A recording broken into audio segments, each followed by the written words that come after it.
नमस्कार दोस्तों, मैं हूं प्रीति और आप देख रहे हैं क्रिकेट मसाला। तो रायपुर का मैदान बिल्कुल तैयार है, भारत और न्यूजीलैंड दूसरा T20 मुकाबला। और इसी पर बात करने के लिए हमारे साथ हैं जाने माने क्रिकेट एक्सपर्ट और पत्रकार जो हर विषय में अपनी पकड़ रखते हैं, नितिन। स्वागत है नितिन आपका। धन्यवाद प्रीति।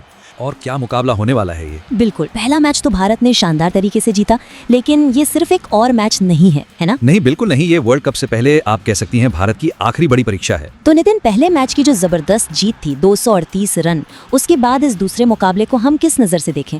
देखिए प्रीति, 238 का स्कोर ऐसा लगा जैसे टेस्ट और वनडे सीरीज की हार का सारा गुस्सा बल्लेबाजों ने एक ही पारी में निकाल दिया। हाँ बिल्कुल, एक स्टेटमेंट था वो। लेकिन सवाल यह है कि क्या ये सिर्फ एक मैच का एक प्रदर्शन था या इस टीम ने वाकई कोई स्विच फ्लिप किया है?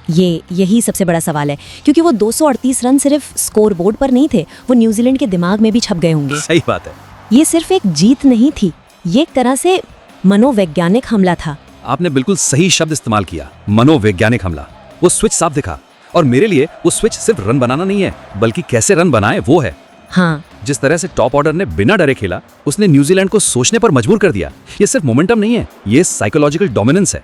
और भारत इसी को लेकर उतरना चाहेगा। बिल्कुल। और इसी साइकोलॉजिकल डोमिनेंस की बात करें तो न्यूजीलैंड पर अब दबाव दुगना है। भारत में आकर टेस्ट और वनडे सीरीज जीतना एक बात है, लेकिन T20 में आकर इस तरह से हारना, वो भी वर्ल्ड कप से ठीक पहले। हाँ, ये उनकी तैयारियों पर बड़ा सवाल खड़ा करता है। एकदम।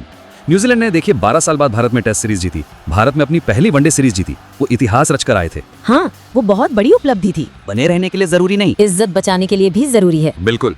हार का मतलब होगा लगातार 3 करो या मरो के मुकाबले, और इस भारतीय टीम के सामने ये लगभग नामुमकिन लगता है। अगर हम हाल के प्रदर्शन मतलब फॉर्म गाइड पर नजर डालें तो आंकड़े भी यही कहानी कहते हैं। हाँ बताइए जरा। भारत का फॉर्म है win win win lost win win. पिछले 6 में से 5 जीत। जबरदस्त। वहीं दूसरी तरफ न्यूजीलैंड का फॉर्म देखें तो वो है lost win win win lost. पिछले 5 मैचों में 2 हार। तो आंकड़े साफ दिखाते हैं कि कागज पर और मैदान पर भारत इस वक्त एक बेहतर लय और जबरदस्त आत्मविश्वास में है। ये सिर्फ नंबर नहीं है प्रीति, ये मैदान पर बॉडी लैंग्वेज तय करते हैं। बिल्कुल। चलिए अब खिलाड़ियों पर आते हैं। इस मुकाबले में सबसे ज्यादा नजर किन चेहरों पर रहेगी? मैं शुरुआत करना चाहूंगी न्यूजीलैंड के कप्तान मिचेल सैंटनर से।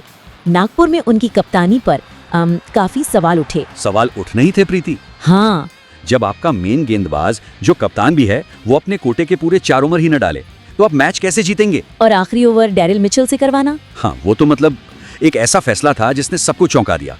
ये दिखाता है कि शायद वो दबाव में थोड़ा बिखर गए थे। और ये दबाव बनाया किसने? सूर्या कुमार यादव ने। बिल्कुल। हालांकि सैंटनर ने सूर्या का बड़ा विकेट लिया, लेकिन अपने 3 ओवर में 37 रन देना ये उनके जैसे गेंदबाज के लिए बहुत ज्यादा है। बहुत ज्यादा। सैंटनर की ताकत क्या है? बीच के ओवरों में रन रोकना और विकेट निकालना। लेकिन जब वो खुद इतने महंगे साबित होंगे तो टीम का क्या होगा? रायपुर में उन्हें ना सिर्फ अपनी गेंदबाजी से बल्कि अपनी कप्तानी से भी साबित करना होगा। एकदम, कि नागपुर में जो हुआ वो बस एक बुरा दिन था। और अगर सैंटनर न्यूजीलैंड की एक तरह से कमजोर कड़ी थे, तो भारत की सबसे बड़ी ताकत बनकर उभरे हैं अभिषेक शर्मा। ओह हाँ, वो सैंटनर और ईश सोढ़ी दोनों के लिए एक बुरे सपने की तरह साबित हुए हैं। ये एक शानदार पॉइंट है प्रीति। देखिए, अभिषेक शर्मा का स्पिनर्स पर हावी होना सिर्फ आंकड़ों की बात नहीं है, ये न्यूजीलैंड की पूरी रणनीति को तहस नहस कर देता है। सैंटनर का प्लान है कि वो पावर प्ले के बाद आकर रन गति पर लगाम लगाएंगे। राइट। लेकिन जब अभिषेक जैसा बल्लेबाज उनके पहले ही ओवर में 2 छक्के लगा दे तो कप्तान का पूरा प्लान बी पर चला जाता है। और आंकड़े तो हैरान करने वाले हैं। सैंटनर के खिलाफ 5 गेंदों में 15 रन, ईश सोढ़ी के खिलाफ 10 गेंदों में 24 रन। ये सिर्फ रन नहीं है, ये न्यूजीलैंड के 2 मुख्य स्पिनर्स का आत्मविश्वास तोड़ने जैसा है। सही बात है। बिल्कुल। इसका मतलब है कि न्यूजीलैंड को अपने प्लान बी यानी पेसर्स को जल्दी अटैक पर लाना पड़ता है, और रायपुर के इस पिच पर वो कितने कारगर होंगे ये सबसे बड़ा सवाल है। तो अभिषेक का विकेट सिर्फ एक विकेट नहीं है। नहीं, वो न्यूजीलैंड की पूरी गेंदबाजी की रणनीति की चाबी है। अगर वो जल्दी आउट होते हैं तो सैंटनर मैच कंट्रोल कर सकते हैं, अगर वो टिक गए तो कीवी कप्तान के पास कोई जवाब नहीं होगा। अब बात करते हैं टीम न्यूज की। अक्षर पटेल की चोट को लेकर कुछ अपडेट है? उनकी उंगली में कट लगा था। देखिए, अच्छी खबर यह है कि भारत ने कोई रिप्लेसमेंट नहीं बुलाया है। अच्छा, इसका मतलब है कि टीम मैनेजमेंट को उम्मीद है कि वो खेलने के लिए फिट हो जाएंगे। लेकिन ये एक नाजुक मामला है। वर्ल्ड कप इतना करीब है। वही तो, क्या टीम अपने एक अहम ऑलराउंडर को लेकर कोई भी रिस्क लेना चाहेगी? मुझे नहीं लगता। तो अगर वो नहीं खेलते हैं तो विकल्प कौन है? सीधा विकल्प है हर्षित राहा। वो एक अलग तरह के खिलाड़ी हैं, एक तेज गेंदबाज ऑलराउंडर। तो टीम का संतुलन थोड़ा बदलेगा। हाँ, संतुलन बदलेगा, लेकिन गेंदबाजी में एक अतिरिक्त पेस का विकल्प मिलेगा।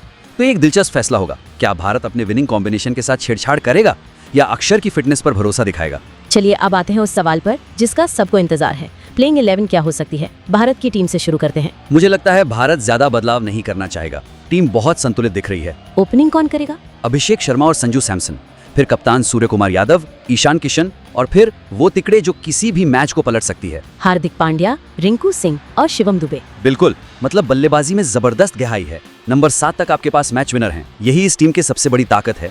गेंदबाजी में अक्षर पटेल या हर्षित राणा में से एक होगा और फिर अर्शदीप सिंह, जसप्रीत बुमराह और वरुण चक्रवर्ती। बुमराह की वापसी ने तो अटैक को एक अलग ही धार दे दी है। बिल्कुल, ये टीम कागज पर बहुत बहुत मजबूत दिख रही है। और न्यूजीलैंड की टीम, क्या वो अपनी हार के बाद कुछ बदलाव कर सकती है? उन्हें बदलाव करने ही पड़ेंगे प्रीति। सबसे बड़ा बदलाव गेंदबाजी में हो सकता है। जैसे? अगर माइकल ब्रेसवेल फिट हैं तो वो ईश सोडी की जगह आ सकते हैं। ब्रेसवेल न सिर्फ एक चतुर ऑफ स्पिनर है बल्कि वो बल्ले से भी योगदान दे सकते हैं। और पेस अटैक में काइल जेमिसन पहले मैच में काफी महंगे साबित हुए थे। बिल्कुल, उनकी जगह मैट हेनरी को मौका मिल सकता है जिनके पास भारत में खेलने का ज्यादा अनुभव है। तो टीम क्या होगी फिर? तो संभावित टीम कुछ इस तरह हो सकती है। टिम रॉबिन्सन और डेविन कॉनवे ओपनिंग, फिर Rachin Ravindra, Daryl Mitchell, Glenn Phillips और मार्क चैपमैन, और फिर कप्तान सेंटनर, क्रिश्चियन क्लार्क और गेंदबाजों में ब्रेसवेल, हेनरी और जैकब डफी। ये बदलाव उन्हें थोड़ी और स्थिरता दे सकते हैं। अब सबसे अहम बात, रायपुर की पिच और मौसम, ये इस हाई वोल्टेज मुकाबले को कैसे प्रभावित कर सकते हैं। देखिए, रायपुर में अब तक सिर्फ एक T20 इंटरनेशनल मैच खेला गया है जहां भारत ने ऑस्ट्रेलिया के खिलाफ 174 रन सफलतापूर्वक डिफेंड किए थे। अच्छा, लेकिन आमतौर पर ये मैदान हाई स्कोरिंग मुकाबलों के लिए जाना जाता है और यहाँ लक्ष्य का पीछा करने वाली टीमों को थोड़ी मदद मिलती है। और शाम का मैच है तो ओस मतलब ड्यू का फैक्टर भी बहुत बड़ा होगा। यहीं पे पूरा खेल बदल सकता है। ओस आते ही गेंदबाजों के लिए, खासकर स्पिनर्स के लिए गेंद को ग्रिप करना बहुत मुश्किल हो जाता है। और यहीं पर यह बात वापस मिचेल सेंटनर और वरुण चक्रवर्ती पर आ जाती है। क्या सेंटनर टॉस जीतकर पहले गेंदबाजी करना चाहेंगे ताकि उनके स्पिनर्स को सूखी गेंद मिले? बिल्कुल। या फिर क्या भारत अपनी जबरदस्त बैटिंग डेप्थ पर भरोसा करके पहले बल्लेबाजी करेगा, ये जानते हुए कि उनके पास बुमराह जैसा गेंदबाज है जो ओस में भी यॉर्कर डालकर मैच का रुख पलट सकता है। यही तो कप्तानी की असली परीक्षा है। ये टॉस पर लिया गया एक फैसला पूरे मैच की दिशा तय कर सकता है। सही बात है। तो असल में लड़ाई सिर्फ भारत के बल्लेबाजों और न्यूजीलैंड के गेंदबाजों के बीच नहीं है, ये कप्तानों की रणनीति और मौसम के बीच की भी जंग है। वाह, तो मतलब रायपुर का मैदान तैयार है, भारत की टीम लय में है, न्यूजीलैंड दबाव में है और वर्ल्ड कप की उल्टी गिनती शुरू हो चुकी है। क्या भारत अपनी जीत की लय बरकरार रखकर सीरीज अपने नाम करेगा या न्यूजीलैंड जोरदार वापसी करेगा? इसका जवाब तो बस कुछ घंटों में मिल ही जाएगा। नितिन, इस शानदार विश्लेषण के लिए आपका बहुत बहुत धन्यवाद। शुक्रिया प्रीति। हम आपसे फिर मिलेंगे मैच के बाद पूरे पोस्ट मैच विश्लेषण के साथ। तब तक के लिए क्रिकेट देखते रहिए, क्रिकेट जीते रहिए। और अगर आपको ऐसी ही बेबाक और गहरी क्रिकेट एनालिसिस पसंद है तो इस वीडियो को लाइक करें और हमारे चैनल को सब्सक्राइब करना न भूलें।